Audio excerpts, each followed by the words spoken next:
Welcome to Wayne County Connection. I'm your host, Michael Sweigart, and we're back at the Wayne County Historical Museum for a tour with Executive Director Karen Shank-Chapman. Welcome back to Wayne County Connection. I'm your host, Michael Sweigart. Thanks for coming back to the Wayne County Historical Museum as we continue our two-part series on this fabulous institution. Before we get into the museum, I would like to remind you to do your part to get connected to make Wayne County a great place to work, live, and play. As we say every month, there are lots of ways for you to get connected in your community and in Wayne County, and we know that community makes us all stronger. We're building on our past, making our future great, by making Wayne County a great place to work, live, and play in community. Do your part to make your connections. Well, speaking of connections, we'd like to welcome back to the show again, Karen Shank-Chapman. Karen, welcome back to the program. Thank you. As we talked last month, we got to know you a little bit, that you've been the executive director here for a little over 5 years. You've made some great changes in the museum, which was fabulous to begin with. It was. And it's even gotten better. So if you haven't been here in a while, come back, right? Absolutely. We hate to hear that you haven't been here since 4th grade, so please come see us. Yes. And the things that you're doing, you've mentioned a couple of your catchphrases on the last show, the things that you're doing to make this more engaged. One of the things you want to do is, two of the things, you want everybody to see the reflection and to hear their voice when they come into the museum. Absolutely. And so, speaking of reflection, you may be getting a little reflection off the glass as we stand in front of this display. And tell us a little bit about what we're seeing here. Absolutely. So this is part of our signature exhibit from 22, and it is all about the Jeanette Records story. So it's Jeanette Records, the birthplace of American recorded music, because it started right here in Richmond, Indiana, here in Wayne County. So a lot of these artifacts are actually on loan from other institutions or individuals. So that's one thing that we've really been trying to do, is make those connections across time and space through our history. So some of our favorites would be like the studio ledger from the Rutgers University collection in New Jersey. So they have a really great Institute of Jazz Studies there, and this is actually a ledger where all the recording artists would sign their name and how much they were getting paid and things like that. So it's really cool to look at. So that will be here for a while, and we even have the Sweet Brothers fiddle that was used to record here at Jeanette Records, and they even wrote in there 1928 Jeanette Records, and this is probably one of my favorite artifacts. If I could keep it, I would, but I doubt the birthplace of country music would like that too much. But we have a variety of things, including Bradley Kincaid's Hound Dog guitar that his family loaned us. So not only would you see Jeanette related artifacts from their family and their heritage here in Wayne County, but you would also find things from the musicians from all over the country. We have some really cool stuff on exhibit from the Louisiana State Museum and the Jazz Museum down in New Orleans as well. They were able to give us some really unique images of some of the musicians. That's really fascinating, and there are a lot of things to see about that exhibit here. And like Karen said, it's going away soon. In fact, it's scheduled to end at the end of May. So shortly after this episode stops airing, this exhibit will be put down. Now, some of these things will get to stay in the permanent collection, and we talked about the Jeanette Studios exhibit that's in the basement that we taped our first episode in. So we encourage you to come back. We're going to take a walk around the museum. Join us as we see some of the great exhibits here at the Wayne County Historical Museum.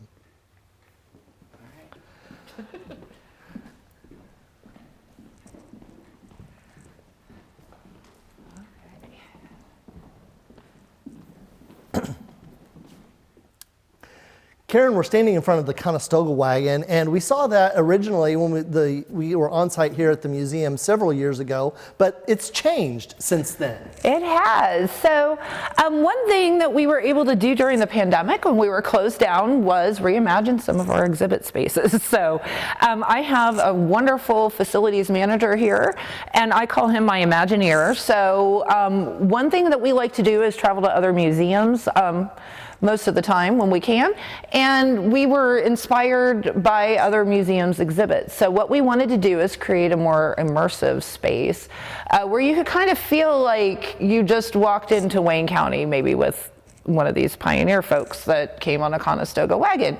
So we really tried to recreate what Wayne County would have looked like back in the early 1800s when people first arrived. And that's really interesting. You'll also notice maybe as we walk around here, some of the other displays that you've added, some interactive displays, some video displays and so forth. And we're right inside the entrance, main entrance to the museum, and you come into the left is where we are right now. We're going to take a walk here because, as you said, Karen, this first part is kind of like a timeline of the history of Wayne County. And of course, the Conestoga wagon, we have an old barn and mill here. And then behind us, some of the natural history of the museum, including canal locks. What were canals in Wayne County? Yes, so the Whitewater Canal was connected. It was thought we were going to build one here in Wayne County, which we did not, but they did have plans to do so. So, you know, from our first founders to how people got around. So really, this section is a timeline, but we also try to highlight our innovators, our inventors, those first people that were creating things here in Wayne County. And that leads us right into this fantastic horseshoe display. This was exhibited, as it says on the display, at the Chicago World's Fair, and this was William Wedekind. Yeah, he was from Hagerstown. Mm-hmm. And so this is another fine example of what makes Wayne County a great place to work, live, and play. I couldn't even imagining all of these horseshoes, let alone creating all of them. Exactly, and this display is exactly the way he created it all the way back then. So we've tried to keep it as original as possible with just changing the lighting when necessary. But it's definitely a favorite, and we see a lot of people spend a lot of time looking at it. So. And then as we go around even further here, we have an aircraft and some train exhibits. We're going to walk on around.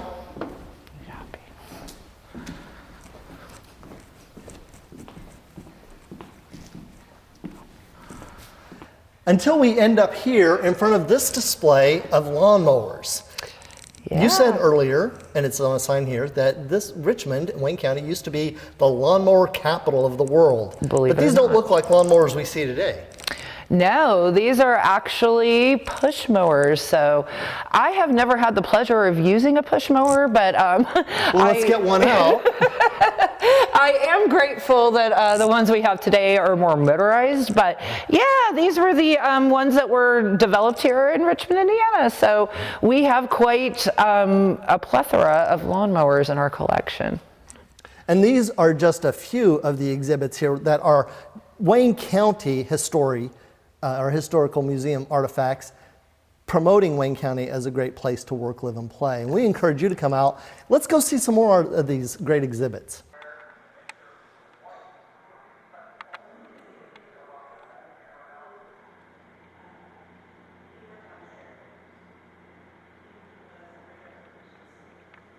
Well, Karen, we're standing now in front of this Richmond automobile, and we're going to talk about the auto collection in a moment. But for those viewers who may not know, we just took a walk from the front and main entrance, main lobby of the museum through a really fascinating exhibit where we passed the mummy that you talked about in our last episode, and passed some of the suits of armor from Richmond's medieval time. These are artifacts that came in from around the world. Absolutely. Julie's, exploration and wanting to bring things in, and a very ornate ebony and ivory cabinet that's just gorgeous. These things came to Wayne County by virtue of someone who was interested in sharing artifacts of the world with people in Wayne County. As you mentioned, Julie Agar, who came here and brought most of these and was really the foundation for the Wayne County Historical Museum. How are those artifacts still relevant to us here in Wayne County today? Oh, that's a great question. Really, I always just bring it back to Julia, you know, her love and desire for traveling and bringing those things back to the kids of Wayne County so that they could have those experiences too. And as she continued, actually other museums such as the Smithsonian and the the American Museum in New York gifted her a lot of things too. So we continued to grow in that way as well. So if Wayne County history wasn't your thing, you could get your dose of world history here as well. And that was especially important, as you mentioned, for people who wouldn't have the opportunity necessarily to travel out of Wayne County historical area. The Wayne County historical area is not just the political boundaries of Wayne County, but the surrounding areas as well. Absolutely. We mentioned earlier the horseshoe display, the group from Hagerstown, Mr. Wetterkind, I believe I pronounced that correctly, and some of the other things that happened in Wayne County. But this one is really kind of interesting here. This is a Richmond automobile. This was a 1909 touring car, and it's part of the collection of automobiles here that were manufactured in Wayne County. And you said you have more than these on display, but kind of talk about what people might see right now or what they might be missing. Yeah, so we kind of have a timeline of various cars out, some of the more iconic ones, including this Richmond model here. But we even have electric automobiles, including Julia Meek-Gar's original electric car, which wasn't built here in Wayne County, by the way. But I always find that interesting to point out, especially to kiddos, because today a lot of people are driving electric or hybrid cars, right? So things haven't always changed, don't always change as much as we might think that they do. But from those back to the Wayne County manufactured cars, we have a couple of pilot automobiles in our collection, one of which is a one of a kind, and it's a pretty neat car that we really like to showcase here.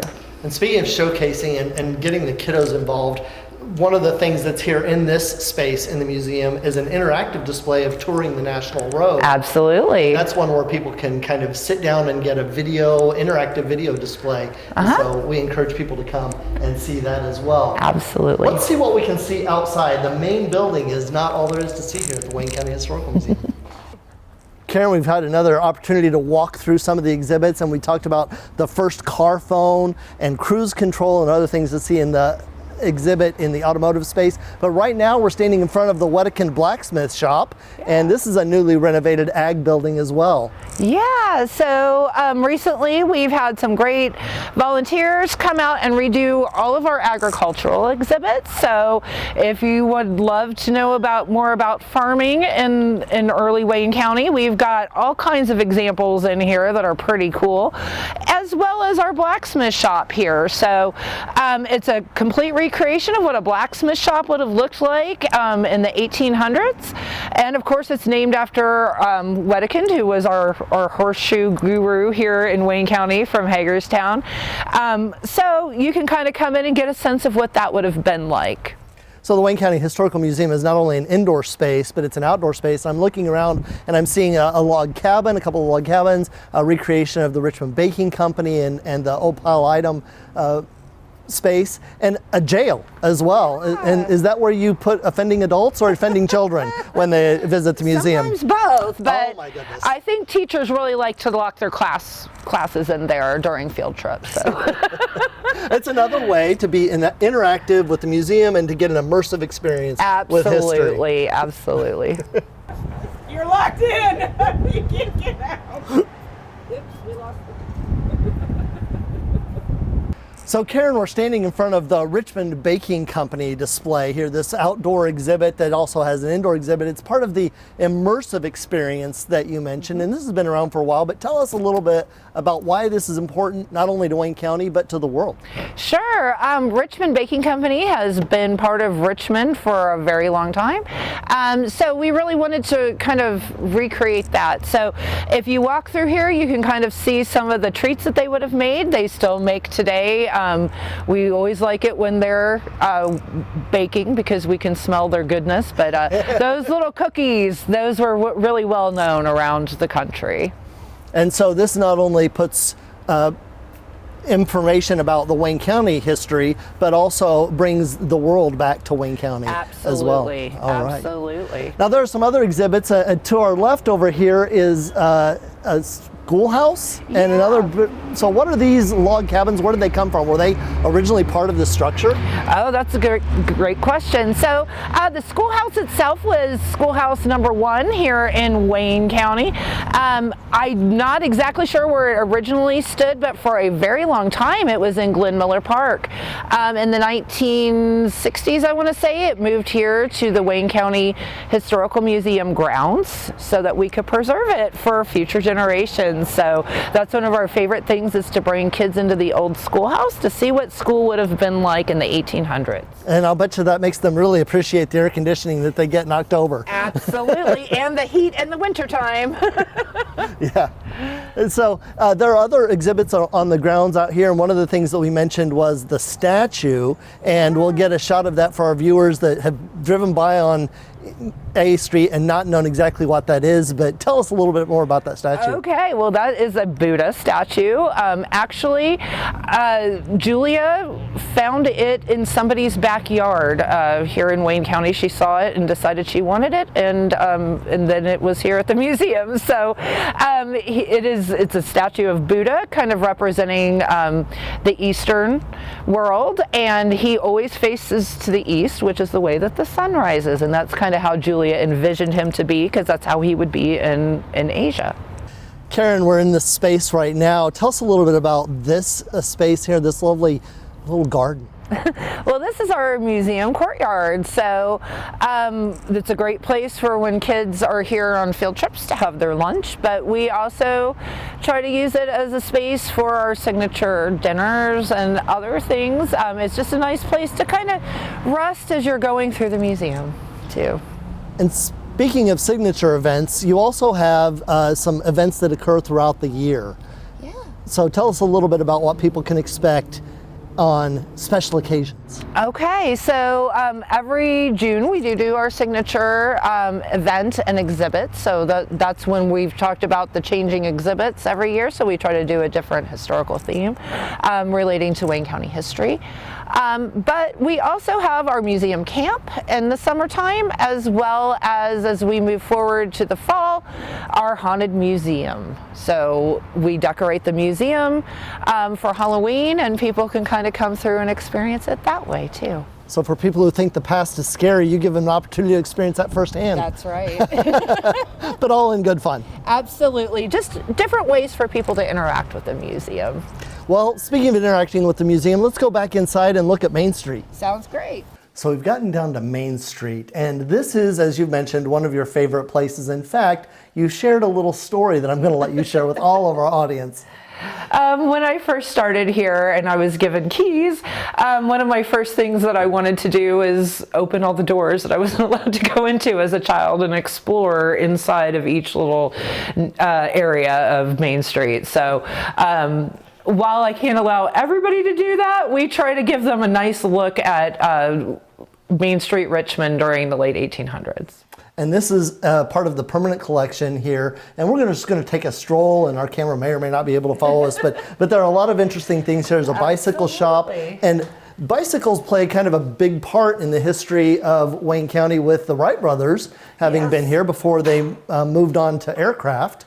Yes. But what are some of the other things that viewers might be able to see if they were to visit Main Street? One of my favorites is the apothecary. So all of the things in our apothecary are original to Wayne County. So various doctors, pharmacists, you name it, we have their stuff.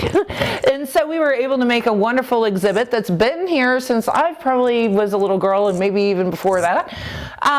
But all of the different medicines and concoctions that people would have come up with, and even a Civil War doctor kit, like a surgeon's kit. So you name it, false teeth, weird stuff in bottles, that's what our apothecary holds. And right across the street from the apothecary is a shoe repair store, which isn't so much part of the culture today. We just tend to replace shoes and whatever, but at one point they were handmade and repaired by local craftsmen as well. Absolutely, and we had several of those right here in Richmond.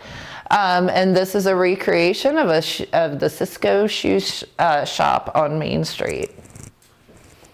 and other things that viewers might have seen if they were walking down a main street in the late 1800s, various shops and artifacts that are on display here as well. Moving on with the history, you get away from the main street into some of the other exhibits. And what are some of the key highlights that people will see when they come into the lower level? Oh, sure.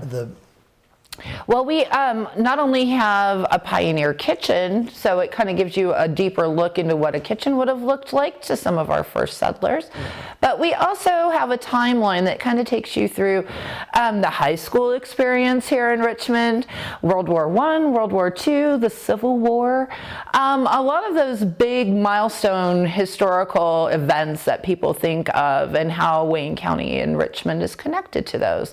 And we have things on C. Francis Jenkins. We have his Fantascope here. So the first motion picture was shown here in Wayne County at a jewelry store. So we have a lot of those kinds of artifacts down here as well. That's another first that you mentioned about Wayne County that people, especially Wayne County residents, might not even be aware of, but visitors probably are completely surprised by if they didn't come in looking for the first recorded jazz music, the first motion pictures, automobile manufacturing and other firsts that happened right here in Wayne County, proving that Wayne County has been and still is a great place to work, live, and play. Absolutely. So the exhibits in the basement are mostly, or lower level, are mostly permanent, and people can get here during regular museum hours, which again are Tuesday through Friday from 9:30 to 4, and on Saturdays from noon to 4. And that's mostly year round, and with some special closings and special event openings. Absolutely, yes. Yes, and we mentioned just a few minutes ago the Haunted Museum, which is really a fun thing to do in the fall, and some other events that go on throughout the year. If there's one thing that you would encourage our viewers to do for either the preservation of the museum or Wayne County history in general, what would that be?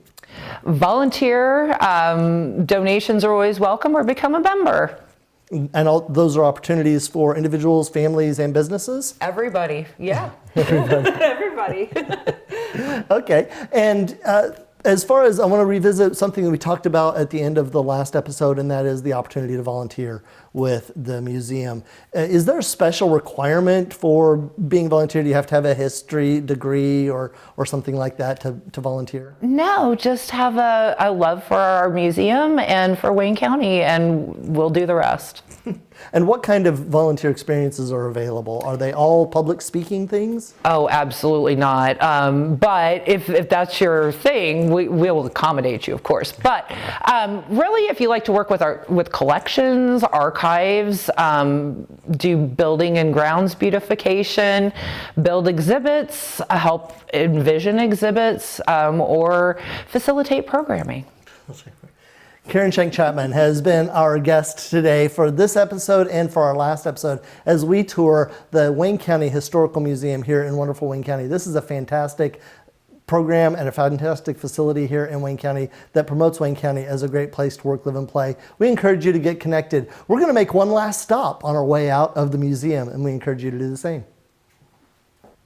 Every visit to a museum should end in the gift shop, because there's where you can take a piece of the museum home with you. Here at the Wayne County Historical Museum, they have a variety of books and other artifacts that you can purchase to take home to either learn more about the history of Wayne County or the world, or to just experience things that you've missed at the museum on an ongoing basis. I want to thank you for joining me today as we visited the Wayne County Historical Museum and promoted Wayne County as a great place to work, live, and play. On a personal note, I want to thank you for watching Wayne County Connection. It has been my pleasure to be your host over these past 15 plus years, and I thank you for watching. On behalf of all the people that have made this experience enjoyable for me, my current producer, Jenny Lahman, my past producer, Jane Holman, the directors, Wes and Ryan, who have worked with me, the general managers of Whitewater Community Television, and of course, all of my guests and the wonderful agencies that are doing their part to make Wayne County a great place to work, live, and play. Thanks for watching. We'll see you around.